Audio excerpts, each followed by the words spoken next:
Magandang araw sa inyong lahat ha. Araw na naman ng Webes, kaya naririto ang inyong Spokes Hour. At nandito po ako ngayon sa Terhar. Bakit? Dahil mahal po ang hotel at Airbnb sa Dahig. Kaya ang ginawa, pumunta ng probinsya. Pumunta ng probinsya dahil mas mura ang Airbnb at napakaganda naman po ng tanawin. Kaya po ang ginagamit ko ngayon as background ay yung background ng aking munting tinitirahan. Ano lang po siya, ha, maliit siya. Para siyang kubo, pero Dutch kubo na napakaganda sa loob, no? So po pwede naman po talagang pagandahin pala natin yung mga maliliit nating bahay, no? Sa gaya ng nangyari ito. Siguro bago tayo magtapos, bibigyan ko kayo ng tour. Gusto niyo ba yan? Yung aking munting bahay sa Terhat. Pag-usapan po natin ngayon, abay, halatang halata po nila, nalinilihis nila atensyon ng taong bayan, yung galit ng taong bayan doon sa pagpapaaresto kay PRRD. Anong sinabi ni Browner? Maghanda na raw tayo dahil pag nagkagulo sa Taiwan, sigurado meron po tayong involvement. Kailan pa tayo naging protector ng Taiwan? Aber, ano naman pakialam natin sa Taiwan? Taiwan naman talaga, kabahagi ng China. Sa mulat-mula, panahon pa ng tatay ni Marcos Jr., si Marcos Sr., kinilala natin ng One China policy, iisa lang ang China. So kung lulusubin ng China ang Taiwan, wala tayong pakialam. Gaya ng ginamitan natin ng dahas ang ISIS Maute nung sila'y lumusob sa Marawi. Ganun lang po yun. Talagang meron talaga tayong hindi lang katungkulan, kung hindi talagang responsibilidad na protektahan ang integridad ng ating bansa. Ganyan din po ang sitwasyon sa China, no? Kung sila talaga ay magdedeklara ng kanilang independensya, syempre may karapatan ang China na protektahan ang kanyang political integrity. Pati po Amerika, one China policy po yan. Kaya hindi ko maintindihan kung bakit nakikisawsaw sila, no?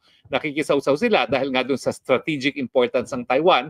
Unang-una, diyan galing ang mga kinakailangan nilang semiconductors para sa kanilang mga missiles, no? Pangalawa, stepping stone din papunta ng China. At siyempre, ang gagamitin nilang base kung magkakagulo, ang Pilipinas. Yung mga base militar natin sa Isabela at Cagayan na malapit lang sa Taiwan. So anong mangyayari kapag pumutok ang putukan dyan? Well, tatargeting tayo ng China. Pwede ba naman yun?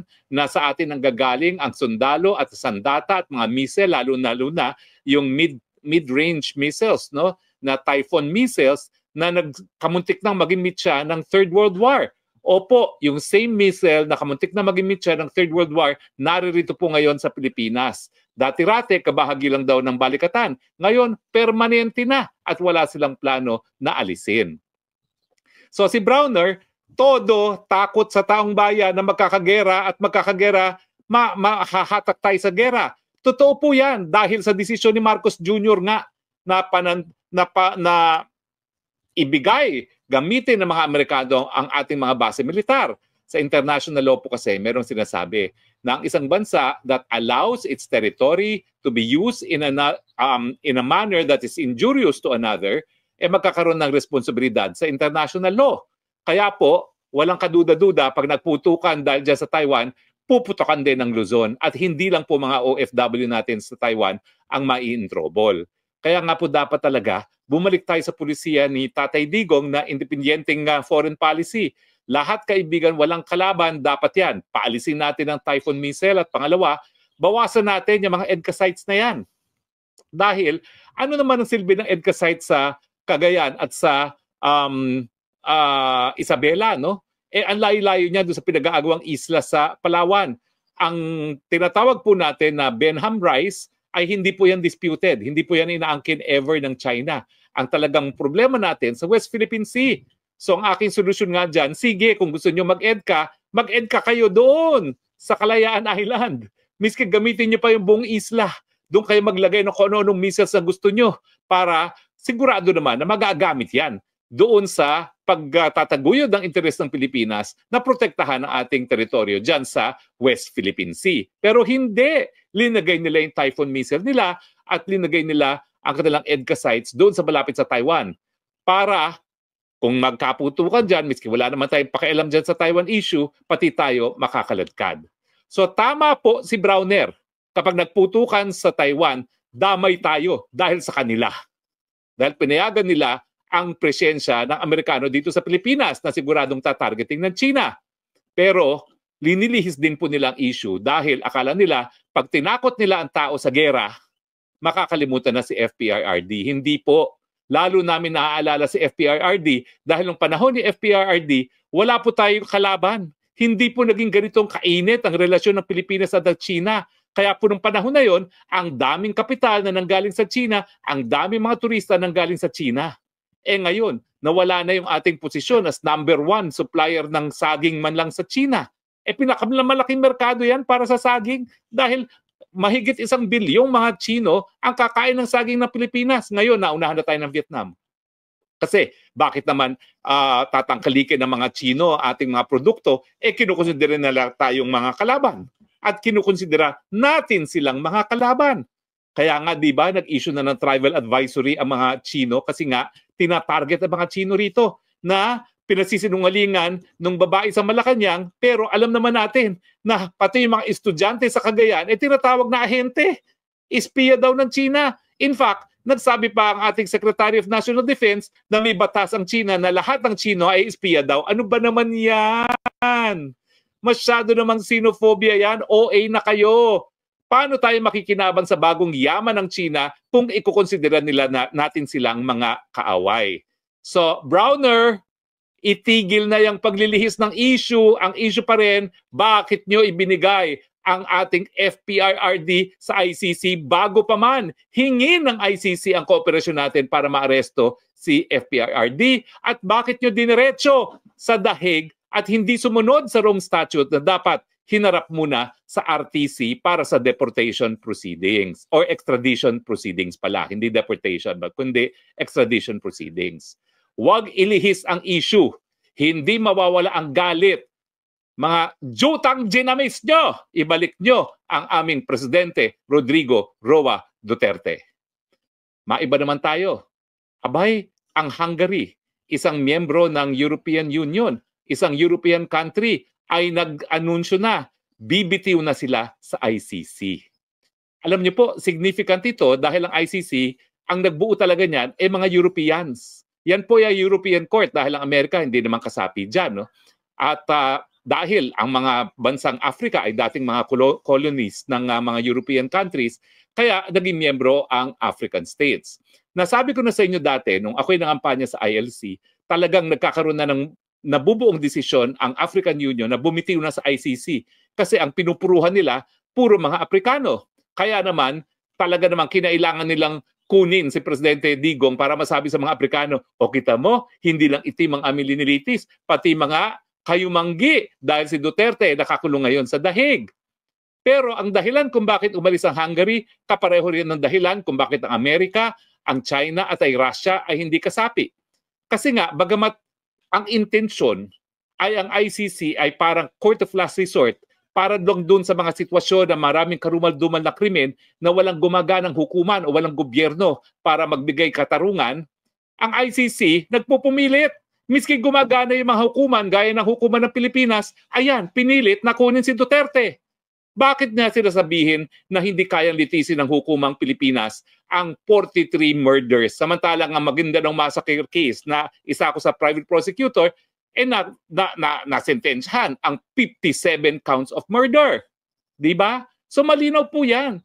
Masyado ng feel ng ICC ang kanyang jurisdiction, ang tawag dito, overreach.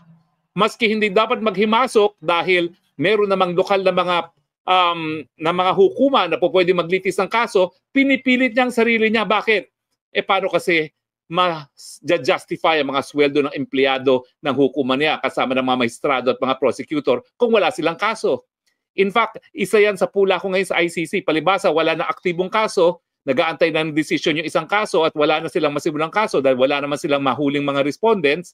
Hayan, para ma-justify yung kanilang napakalaking budget, linilitis sila si Duterte miski wala namang jurisdiction na. Tama ba yon? Hindi! Ang aking prediction, dahil isang European country bumitiw na, ang susunod na bibitiw, kabubuan ng African Union. At pagkatapos niyan, isa-isa ng mga European countries ang bibitiw. Hanggang ang maiiwan na lang ay yung mga European colonial powers na laos na ngayon. Yung Espanya, ma-overtake na natin, no, pagdating sa progreso, no? Excuse me, no? Kaya lang naman sila naantala ating development dahil yung kanilang pamamaraan ng pamalakad nung sila ay colonial master natin, hindi nila dinevelop yung kalakalan. Ang kalakalan natin, limitado sa galleon trade. Hindi sila nagtanim ng mga cash crops. Alam niyo ba kung sino nagtanim ng mga cash crops? Mga Inglaterra pa, mga Ingles pa. Nung sa konting panahon na naging colony nila ang Pilipinas. Kaya yung mga haciendas ng tubuhan sa Iloilo, Negros, mga Ingles pong nagsimula niyan. Ang mga Espanyol, buhay tamad. Kaya tuloy, ang namana natin, siesta, mañana. Galing po Espanya yan. Kaya ngayon talaga, parang third world country ng Espanya. Mas masigla pang ekonomiya natin talaga, bagamat nandyan ang mga bangag na mga namumuno. Kaya anong mensahe? Goodbye ICC.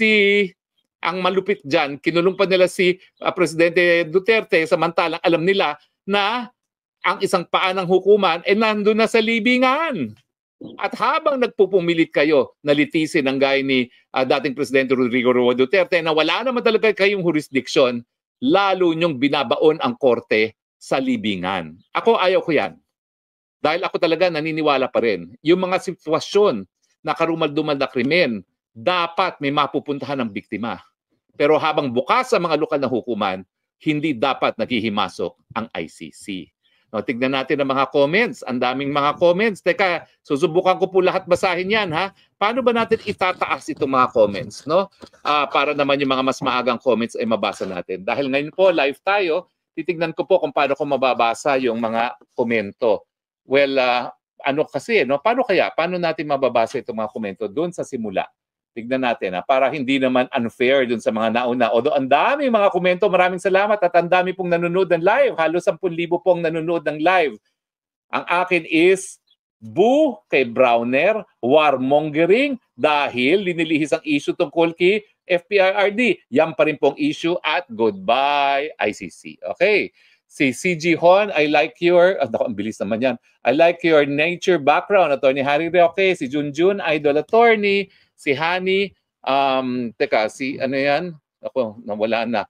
Pobreng Maligayang Vlog, Bangag Kasing Namumuno, Minda Gonzaga, hi po. Tama po, laban lang talaga. Angelica Bohol Gaviola, Duterte pa rin. Elizabeth Guerrero Pimentel, thank you for your time. Cocan Menyoza, Torre, ano yan? Hindi ko maintindihan yun. Dudes Casañera, I like your nature background. Tapos, Isyong Daisy, duda ko, attorney, nasa likod din si Lisa Marcos dito. May pattern na kasi. Okay, tingin ko naman totoo yan. Si Honey Chu, kawawa naman si Tatay Digong, Pilipino pa rin siya, nagsibisya sa bayan. Tapos si Danger Bas Demigad, hukuman na Pulos. Tamara Veduville Fax, may pag-asa pa ba makauwi si Tatay? Siyempre po, may pag-asa. At ako naman po, whether or not I'm counsel, hindi ako mananahimik hanggang hindi magawa yung dapat magawa para siya mapalaya. Pabalito Oronzo, hello Spokes, Tamara Vaudeville Fox, may ayun nga po.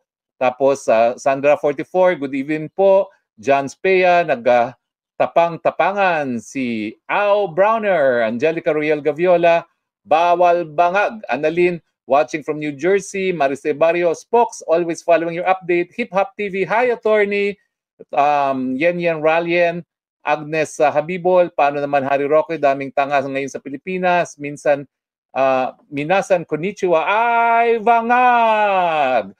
Nelia Estudiante, matalino talaga si Attorney Roque. Thank you po. Ian Preglo, vote Duterte to 10 bundok, go bato, bonus, 3 PDP. At saka Gabay Party List, huwag niyong kakalimutan, Gabay Party List. Yan po magpapatupad ng tama ng universal healthcare, libreng gamot at libreng paggamot, magpapatupad ng libreng irigasyon, hindi lang dun sa 50% na meron ng irigasyon, kundi lahat ng ating kabukiran, at magpapatupad ng tamang libreng wifi at magsisimula, magtataguyod ng Freedom of Information at saka ng Whistleblower Act para lahat ng mga kurakot makulong na.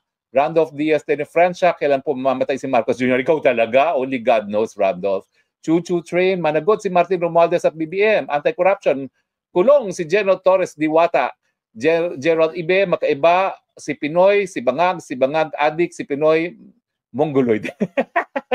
Pinoy ako, watching from Hong Kong. Maria Fema Duterte, hello, ma'am, hello, nandito po ako, hindi ko iiwan ang iyong kamag-anak. Tapos meron pong isa, pera-pera lang ICC, Grace Yang, watching from Cleveland. RH10, Hazel Garcia, Paki. Ay, nawala na si Hazel Garcia. Ay, nawala na. Anyway, Bobby Ujungan, dapat ang cabinet member of cabinet, Jazz Mikiat, ano po ang chance na makalabas ng detention cell si Tatay Digo? Mataas po ang chance. Dahil ako po naniniwala, yung lack of jurisdiction, rationate temporal. Ibig sabihin, yung nagsimula sila ng preliminary investigation sa pangalawang taon matapos tayo magbitiw, yan po ang pinakamalas na argumento, wala nang ebidensya, legal issue po yan, dismiss na kaagad. Okay? Maraming salamat po sa inyong mga komento. Ang dami po, kaya hindi ko mababasa lahat. Ganun pala.